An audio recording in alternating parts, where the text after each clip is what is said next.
Well, good afternoon. This is Dyke Hendrickson, and I am hosting the podcast Life Along the Merrimack. Today's an exciting moment because it's the birth date of the Coast Guard.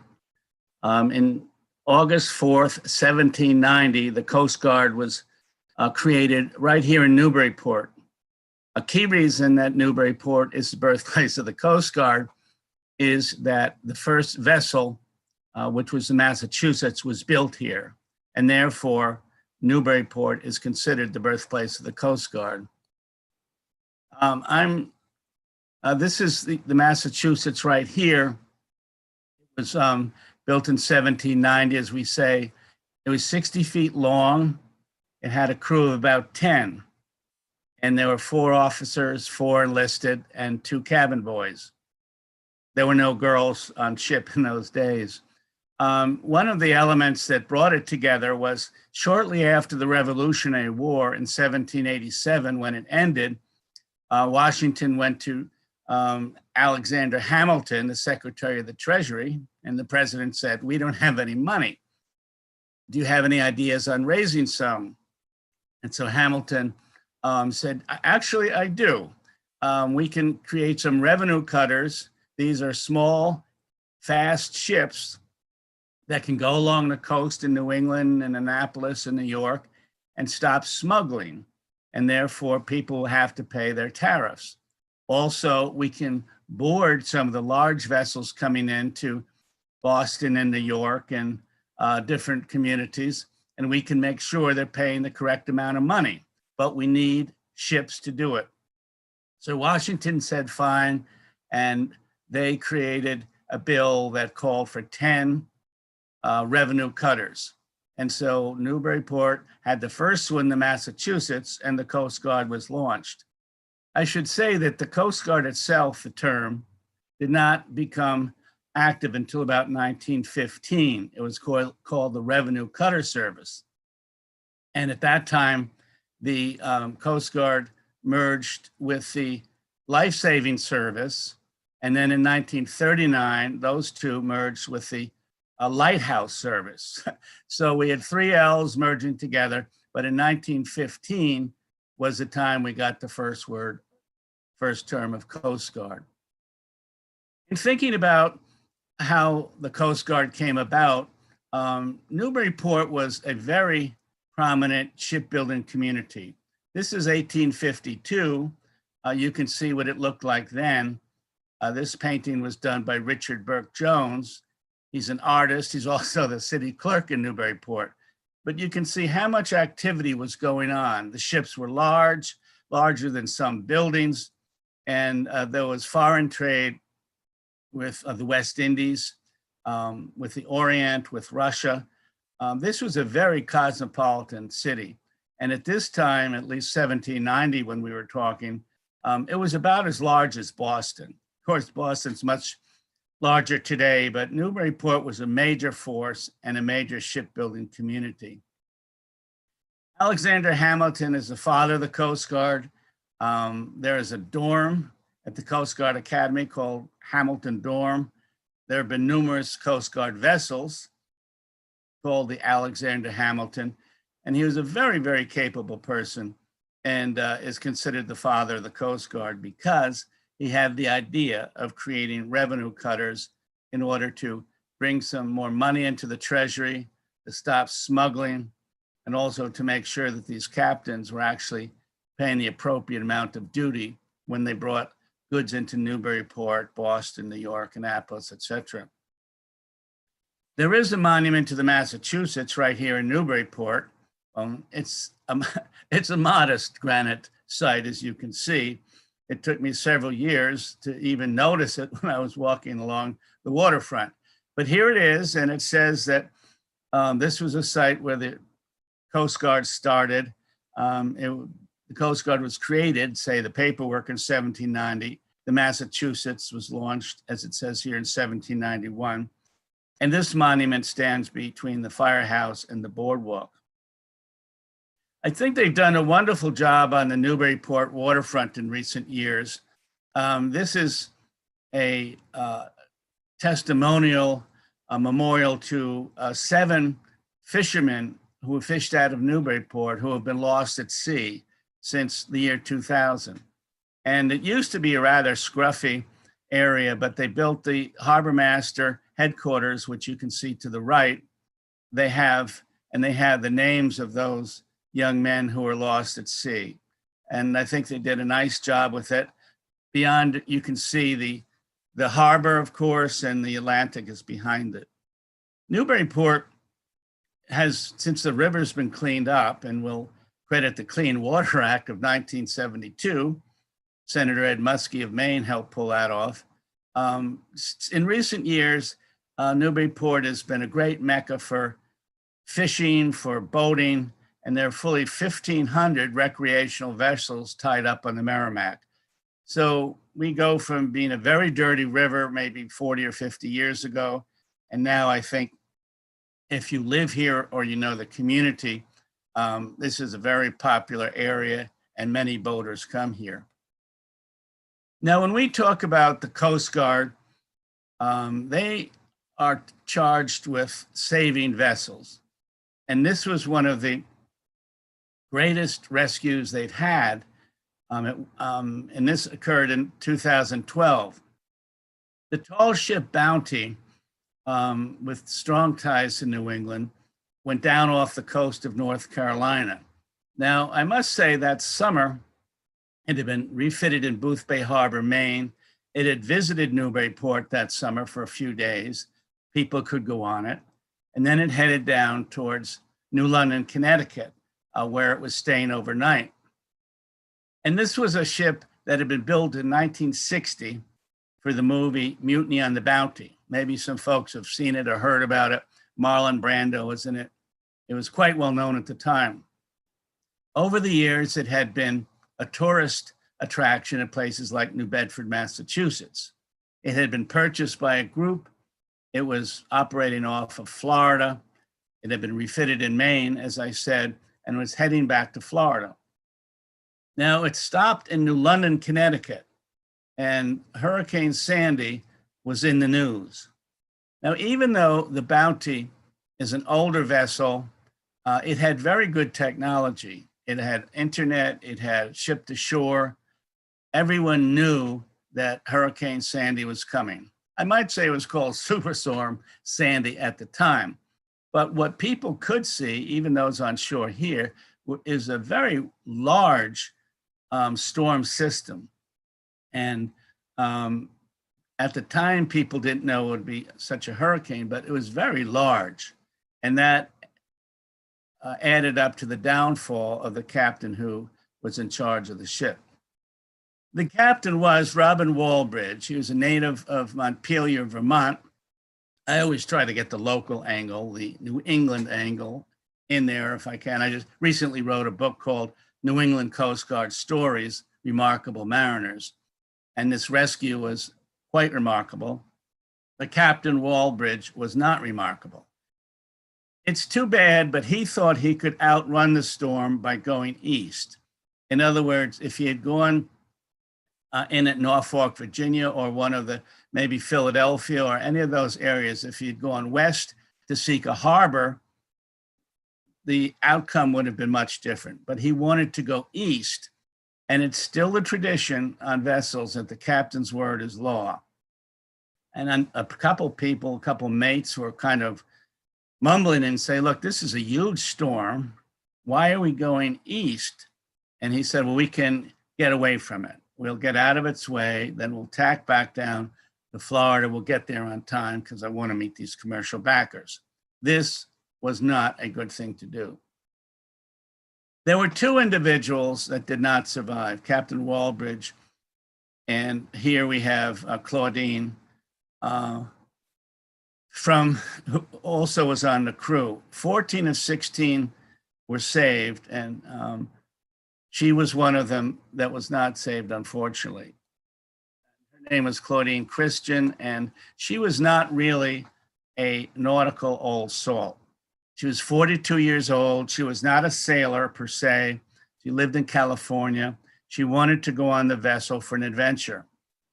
And they were able to rescue 14 of the 16 crew members after the staff finally sent an SOS to the Coast Guard. Her body was recovered. She was rushed to the hospital, North Carolina, but did not survive. His body was never recovered. Now, there were some thoughts early in the investigation he may have gone down with the ship, as they used to say. In other words, he felt obligated to be the last one off and stay with the ship. But at the Coast Guard hearings, after several months after the event, a number of his friends came forth and said, you know, he did not go down with the ship on purpose. He had a family on land. He had a wife and daughters. He had a lot to live for. They felt that he probably just stayed on longer, stayed below ships to look for more people or to make sure everybody was off the ship. But his body was not recovered. Now, when I was writing my book, New England Coast Guard Stories, it's always helpful to have good sources. And co-pilot Jane Pena was a wonderful source for me. When I found out that she had been stationed in North Carolina, had been on the rescue team, I called her up and we spoke several times. She was awakened at 5 a.m. And so I said, well, you know, what were your first thoughts at 5 a.m.? And she said, well, one of the first things is, you know, we're prepared for this. We trained for this. So it was not a surprise. It was a surprise to us that anyone was out in this storm. It had been discussed for several days beforehand. Most of the large ships, the commercial ships, had gone into port. And so the first thing they did was go online and look at what the ship looked like. They had never heard of the Bounty, of course. And then they realized a little more of what they had to do. The day before Jane went out with her team in a helicopter, the small planes from the Coast Guard went out. They saw the sinking Bounty, so they got its position. Now, obviously, a plane can't land, or at least this one couldn't land at the site, so they got the position, they called it back, and they prepared for a dawn rescue. Now, here is a shot that actually took place from the rescue. A rescuer is lowered into the Atlantic, and 14 of 16 were saved. This has got to be one of the toughest jobs in any field. Here, this individual was, you're dropping into 30-foot seas. It's 50 knot gusts. It was very dangerous. Now, I must say that there were 2 lifeboats, and the lifeboats had coverings. So the people were not taking a lot of water on. They didn't have to bail forever, and they weren't, in these lifeboats, they weren't in danger of sinking because they had covers.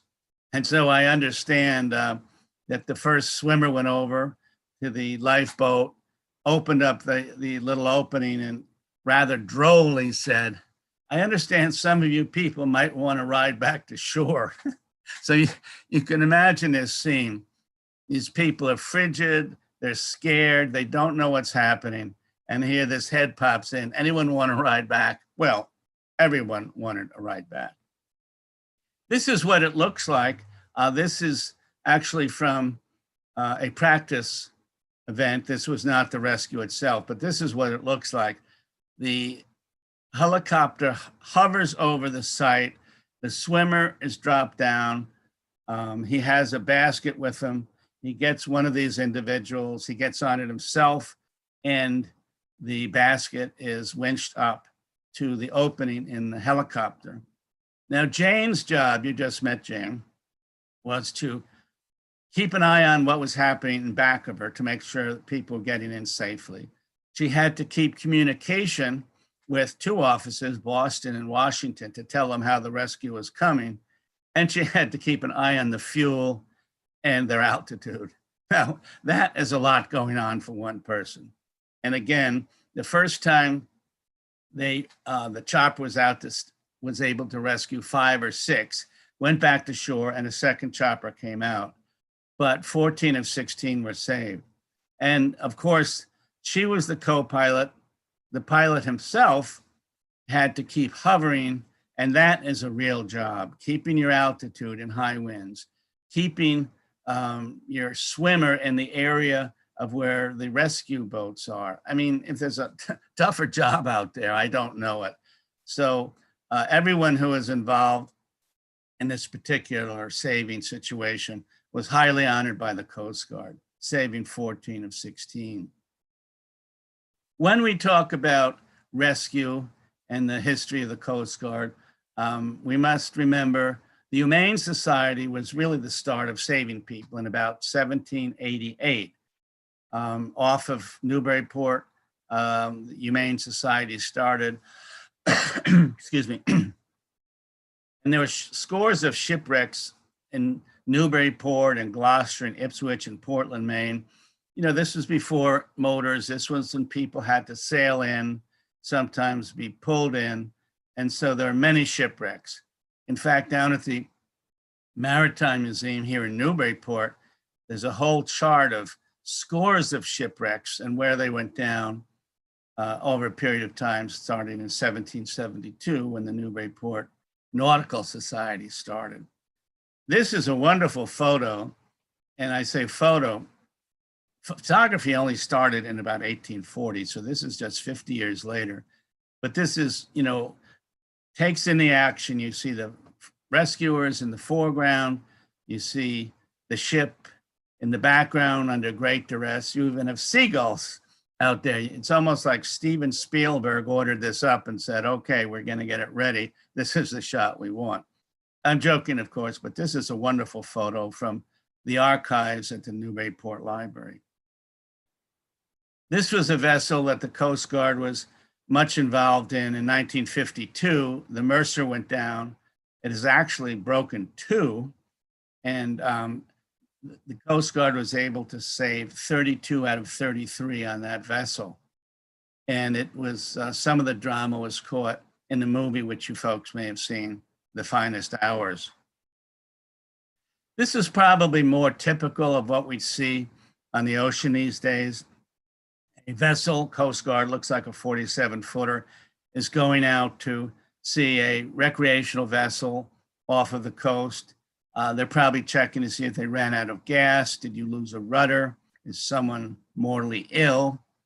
But nowadays, since 9/11, the Coast Guard would probably not tow this vessel in. They would call an agency such as Towboat USA. They'd give them the position, and then they'd leave, or they'd stay along till the vessel got there. But because the Coast Guard is engaged in so many more security issues than traditionally, they don't tow as many things. They wouldn't bring the crew off just for comfort value, but they would make sure that a third party was coming out to help them along. There's a lot of old salts in the history of the Coast Guard and the history of life saving. Here's one of them, Joshua James. He was from Hull, Massachusetts.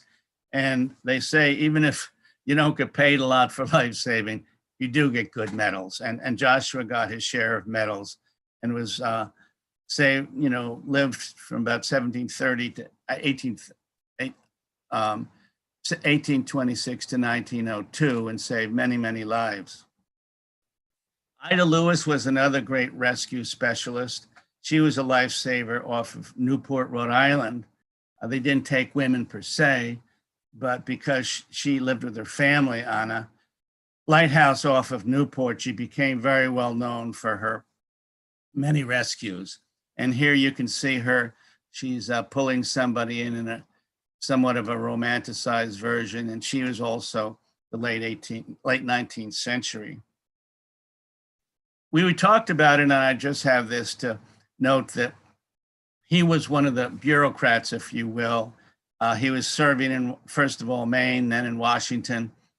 He was with the Life Saving Service, and when that merged with the Revenue Cutter Service in 1915. So that was a very big deal when the Coast Guard became the Coast Guard. Here are some of the earliest women in the Coast Guard. When World War I broke out, they looked for clerical help and office help. And here are among the first two assistants that were taken on by the Coast Guard.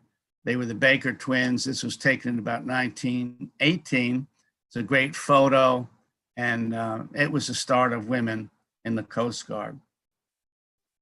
As we go up from 1918 in terms of years, here is a photo from 1929 off of Boston. Prohibition was one of the most difficult challenges that the Coast Guard had.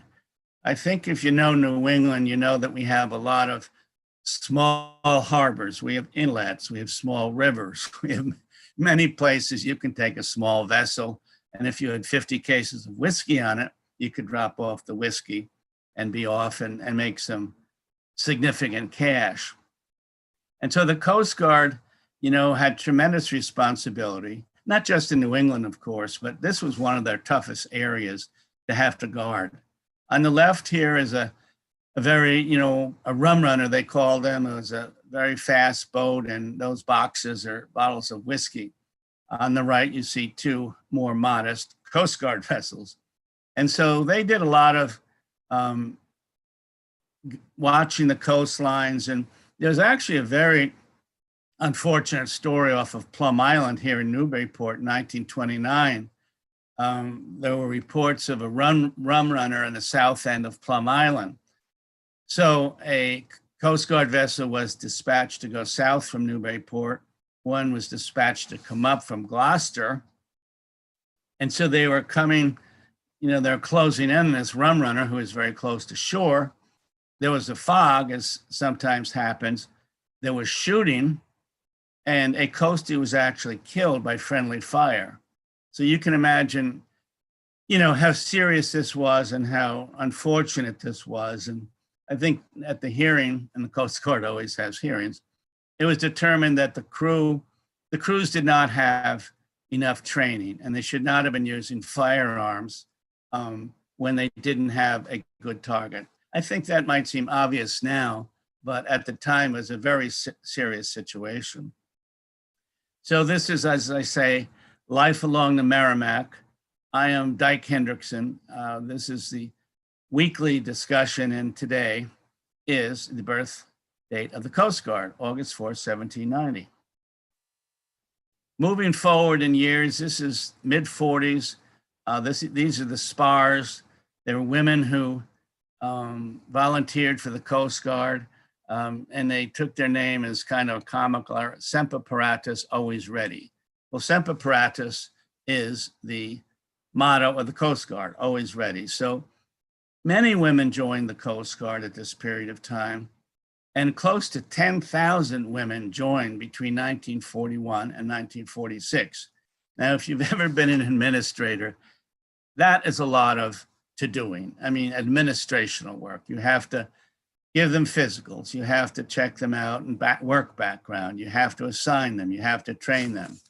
But just like Rosie the Riveter, the women were terrific in the Coast Guard and did a great job in clerical and other support work. And most of them were mustered out in about 1946. And I bring that up because women did not play much of a role in the Coast Guard until 1986. There were a few, but that's what I mean, a few. In 1986, the Coast Guard Academy in New London, Connecticut, started taking women, and their first class in 86 was 38 women. So 14 of the women passed, and which I think is a very good number. They are very capable. And from then on, there have always been women at the Coast Guard Academy. I understand last fall at the Academy, 40% of the incoming class were women. So things are happening perhaps slowly in numbers, but in percentages, it's quite high, and that's good. There are about 42,000 actives in the Coast Guard today. About 6,000 are women. Here is a wonderful photo of the Eagle. This is a tall ship. It's still used. It's assigned to New London, Connecticut. It was built by the Germans in the 30s and taken as a war prize in 1946. And coasties still train on it. The admirals want young people, even though, as we say, there's a lot of technology on board, they want young people to be able to sail with the wind and navigate by the stars.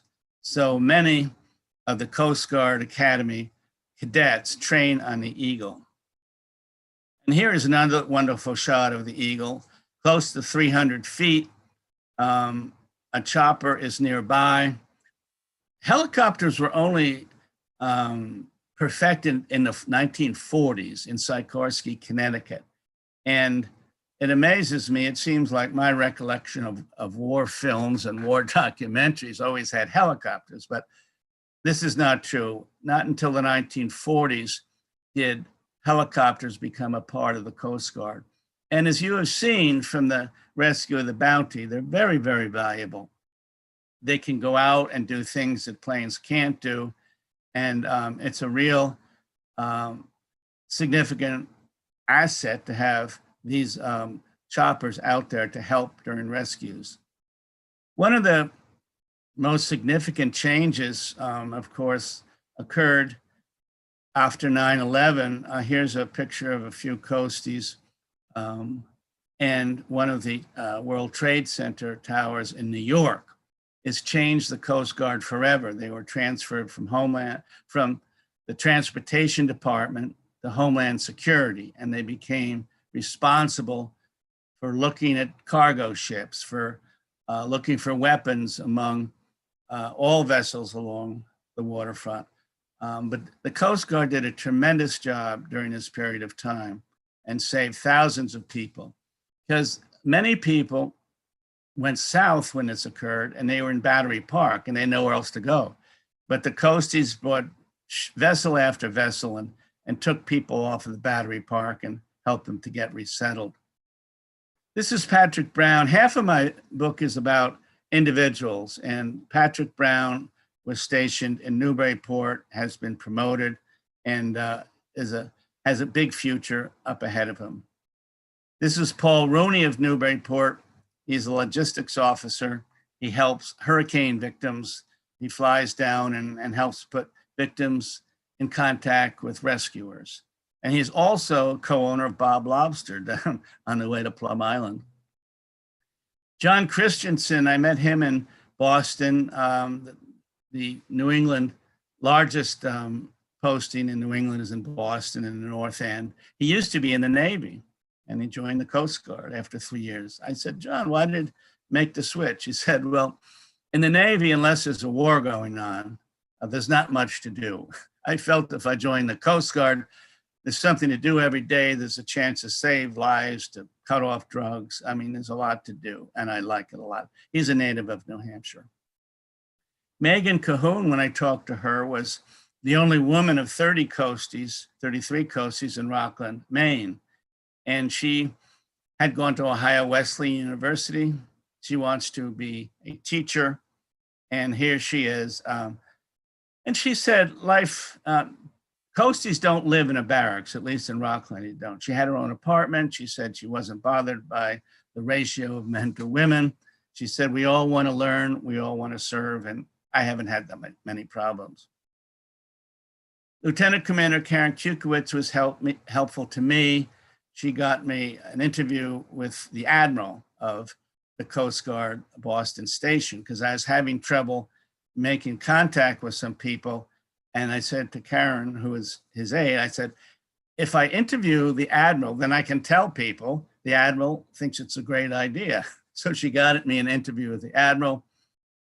And after that, everyone I called up would say, well, does my commanding officer know I'm doing this or you're doing this? And so I would say, your Admiral knows I'm doing it, so let's do it. Commander Valerie Boyd, I interviewed her in New Haven, Connecticut, and she was terrific. She's had a great career, 20 years. And so at the end of my interview, as I always do, because I'm a journalist, I asked, is there something I left out or something you would mention, something you've done that you want to make known? And she said, well, I may have had a good career so far, but I'm also very happy that my husband and I have had 3 little girls in the last 10 years, and I'm picking them up at 5:30 today. So, she is very versatile, very capable as a coastie, and the Coast Guard as an institution is doing more to help families have children and put them together when they're assigned. My new best friend, Rear Admiral Stephen Poulin, is on the right, a native of Kittery. he was the one who enabled me to move forward with my interviews. Rear Admiral Sungus is on the left. Until recently, he was the commander of the Boston station. And here was a change of command 2 years ago, and I attended that in Boston. I enjoyed this meeting Rob Craighead. He asked me to come down to his retirement ceremonies at the Maritime Museum in Newburyport. I didn't know him, but I said, Rob, why do you want me to come? Of course, I'll come.